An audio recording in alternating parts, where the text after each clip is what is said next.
इतकं सुंदर वेलकम होतो हम्पीमध्ये. हे सगळं एक्सपिरियन्स करण्यासाठी लवकर प्लॅन करा हम्पीचा.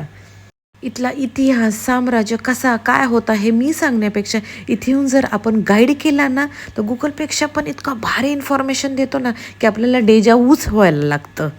असं वाटतं की आपण पण त्या इतिहासात सामील होतो का?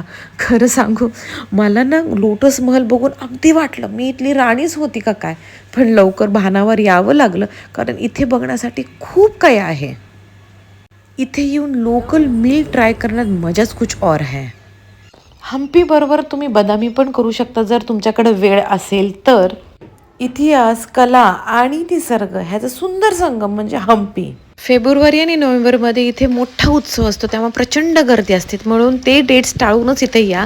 आणि इथे रेंटेड सायकल्स पण मिळतात, त्यामुळे सायकल घेऊन मस्तपैकी एक्सप्लोर करू शकतो आपण. हाच तो रथ जो 50 रुपयाच्या नोटावर आहे. कधी काळी विजयनगर साम्राज्याची राजधानी असलेले हे स्थळ भव्य मंदिरे, राजवाडे, बाजारपेठांचे अवशेष अजूनही त्याची शान सांगतात. एकूण 45 ठिकाणं आहेत बघण्यासाठी, पण सनराईज मातंगा हिल आणि सनसेट हेमकुंड हिलला जायला विसरू नका. बाकी डिटेल्स कॅप्शनमध्ये तर दिलेलेच आहेत.